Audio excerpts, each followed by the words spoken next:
Assalamualaikum warahmatullahi wabarakatuh. Perkenalkan, nama saya Heslinda Septiani dengan NIM 120210084 dari kelas Mekanika Tanah 1 RB. Di sini saya akan menjelaskan beberapa pokok bahasan mengenai tugas kali ini.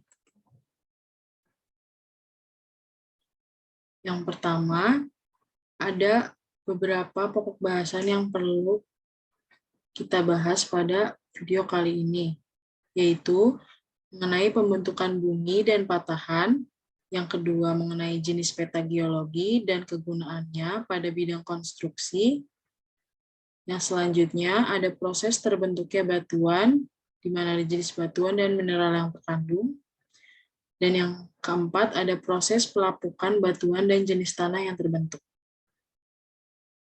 Selanjutnya ada pembentukan bumi dan patahan. Di sini proses pembentukan bumi yaitu disusun oleh beberapa lapisan penyusun. Nah, lapisan penyusun yang terluar disebut kerak bumi. Terlihat pada gambar, yang terluar kerak bumi, yang kedua itu ada inti bumi, kemudian ada inti bumi dalam, dan ada selimut bumi.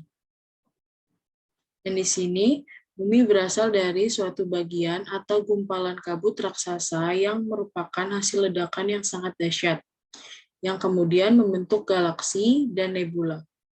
Bumi sebagai bagian dari tata surya merupakan bagian terkecil dan ringan yang terlempar keluar saat gumpalan kabut raksasa mulai mendingin dan memadat. Bumi terbentuk melalui 3 tahapan proses pembentukan, yaitu ada tahap awal bumi terbentuk, tahap diferensiasi, sampai tahap akhir yaitu bumi mulai terbagi beberapa zona, di mana yaitu ada inti dalam, inti luar, mantel dalam, mantel luar, dan kerak bumi. Dan secara proses geologis yang membentuk permukaan bumi itu terdapat 2 cara, yaitu secara endogen dan eksogen, di mana tenaga endogen yaitu pembentukan bumi yang paling awal, dan dilanjutkan dengan tenaga eksogen yang mengubah bentuk bumi yang telah dibuat oleh tenaga endogen. Yang selanjutnya yaitu ada pembentukan bumi dan patahan. Dari sejarah pembentukan bumi sebelumnya, diperoleh gambaran bahwa pada awalnya seluruh bagian bumi itu terdiri dari batuan beku. Dengan perjalanan waktu serta perubahan keadaan yang terjadi, maka membentuk kelompok batuan-batuan. Proses perubahan dari suatu kelompok batuan ke batuan lain itu disebut juga siklus daur batuan. Permukaan bumi dikenal sebagai permukaan yang kasal. Hal ini terjadi karena bumi memiliki relief. Relief ini berbentuk berbeda-beda ukuran. Dan di sini ada beberapa contoh patahan, di mana patahan itu merupakan sebagian bidang rekahan yang disertai oleh adanya pergeseran satu blok terhadap blok batuan lainnya. Di sini ada 3 contoh patahan, yaitu sesar naik, sesar turun, dan sesar mendatar. Diastropisme yaitu merupakan gerakan pada lapisan kulit bumi yang disebabkan oleh tenaga endogen tanpa disertai aktivitas magma yang membentuk relief muka bumi. Hal ini berbeda dengan vulkanisme karena kegiatan tenaga endogen dari dalam bumi yang dipicu pergerakan magma yang membentuk gunung berapi, sehingga terjadi pelipatan dan patahan. Kemudian, yang selanjutnya di sini ada contoh gambar dari peta geologi. Dan di peta geologi ini memiliki arti-arti tersendiri mulai dari simbol dan warna-warnanya. Dan ada beberapa jenis peta geologi beserta kegunaannya pada bidang konstruksi. Yang pertama yaitu adalah peta geologi permukaan, di mana peta geologi ini memberikan informasi secara langsung yang terletak di bawah permukaan. Peta ini bermanfaat untuk mengetahui bahan bangunan, drainase, pencarian sumber air, serta pembuatan jalan. Yang kedua yaitu ada peta singkapan, yang peta ini juga menentukan skala besar yang dicantumkan di lokasi ditemukannya batuan padat. Peta ini digunakan untuk menemukan batuan jenis tertentu.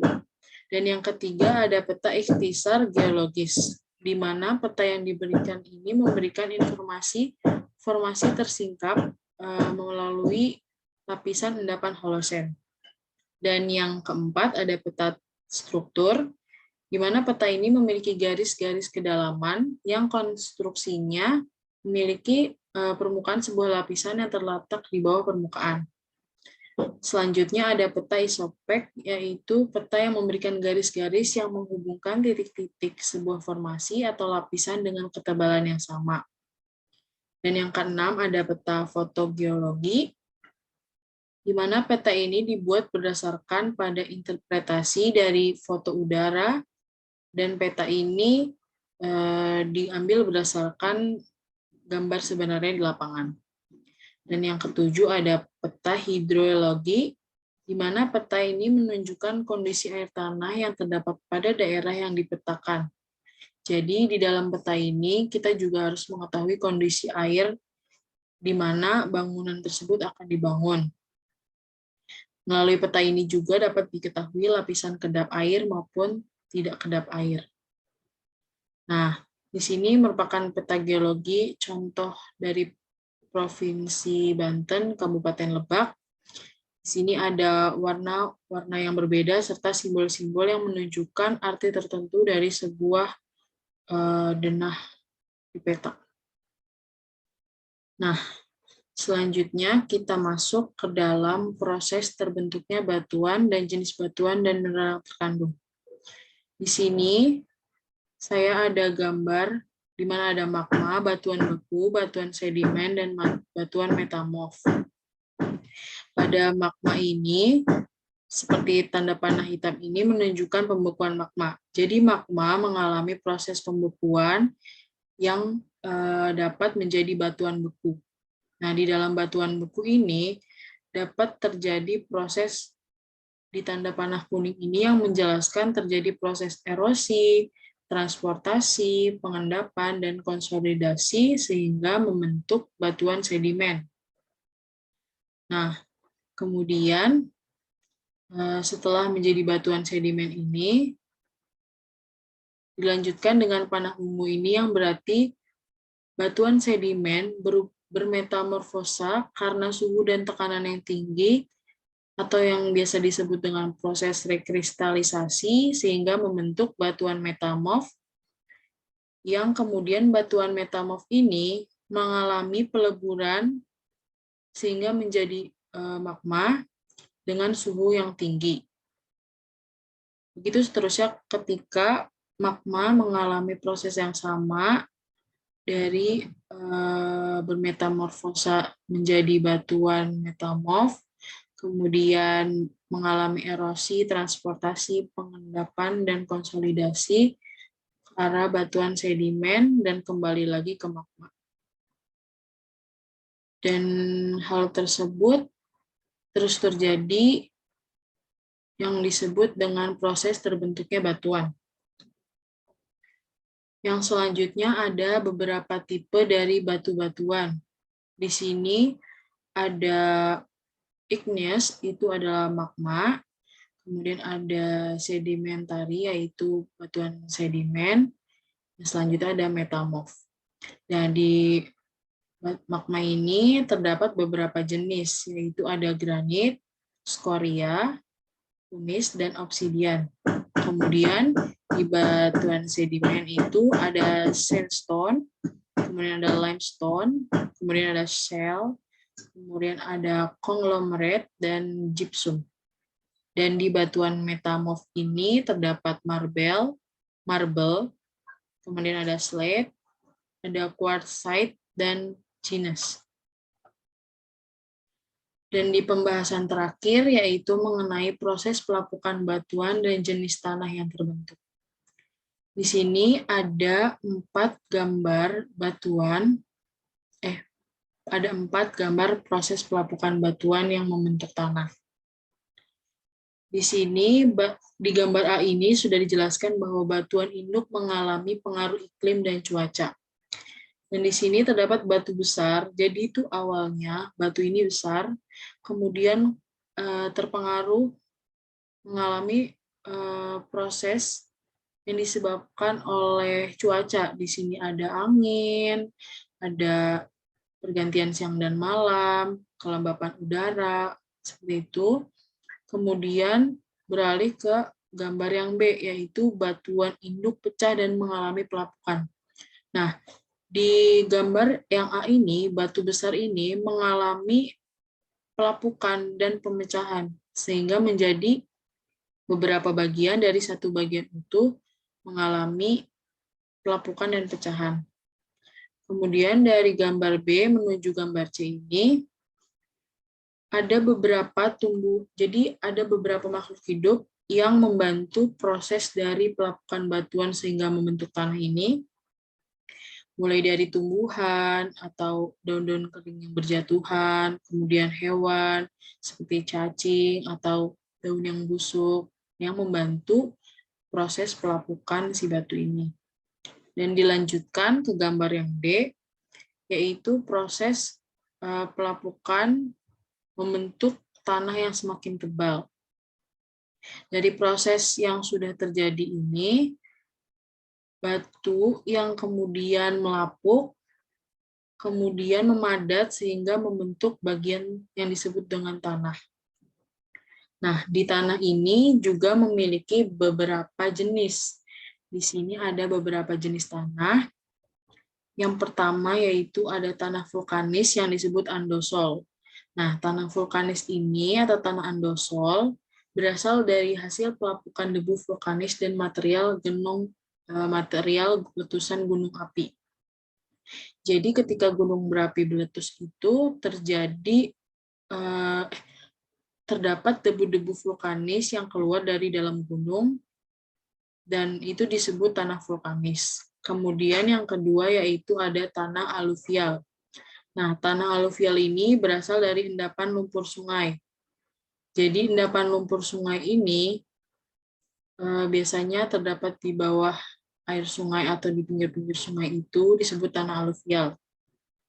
Dan yang selanjutnya ada tanah humus, di mana tanah humus ini berasal dari sisa-sisa pelapukan tumbuhan atau yang diuraikan dalam organisme kecil tanah lainnya yang ada di dalam tanah.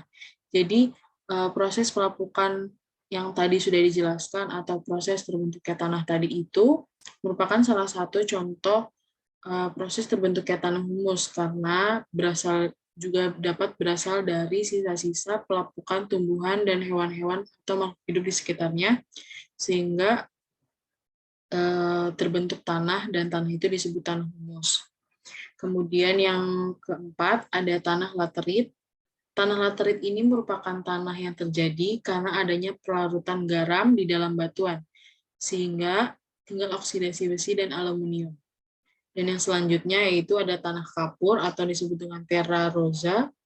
Tanah kapur ini berasal dari pelapukan batuan kapur yang terdapat di daerah pegunungan kapur. Selanjutnya ada tanah gambut yang disebut dengan organosol. Nah, tanah gambut ini adalah tanah yang berasal dari bahan organik tumbuh-tumbuhan yang hidup di rawa dan mengalami proses pembusukan yang tidak sempurna.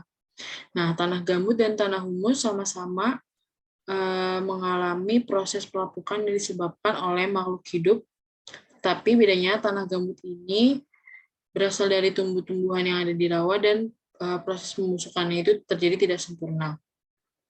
Kemudian ada tanah mergel, yaitu tanah yang terjadi dari campuran batuan kapur, tanah liat, dan pasir. Kemudian dilanjutkan dengan tanah regosol. Di sini tanah regosol itu merupakan tanah yang berupa material kasar dan terbentuk dari pasir pantai atau material gunung berapi yang belum banyak mengalami pelapukan. Jadi tanah ini tuh kalau dari gunung berapi itu kayak baru gitu, jadi belum mengalami banyak pelapukan. Kemudian yang selanjutnya adalah tanah latosol, yaitu tanah-tanah berbatu, di mana tanah tua berupa batuan keras yang belum melapuk dengan sempurna. Biasanya terdapat di lereng pegunungan yang mengalami erosi. Jadi kita sering melihat gunung-gunung atau lereng gunung yang mengalami erosi itu terdapat tanah atau batu-batu yang masih besar karena belum melapuk dengan sempurna. Itu disebut tanah latosol. Dan yang selanjutnya ada tanah potzolik, di mana tanah potzolik ini terdiri dari batuan yang banyak mengandung kuarsa, dan tanah jenis ini biasanya ditemukan di pegunungan tinggi. Nah, sekian pembahasan yang dapat saya sampaikan, kurang lebihnya mohon maaf. Assalamualaikum warahmatullahi wabarakatuh.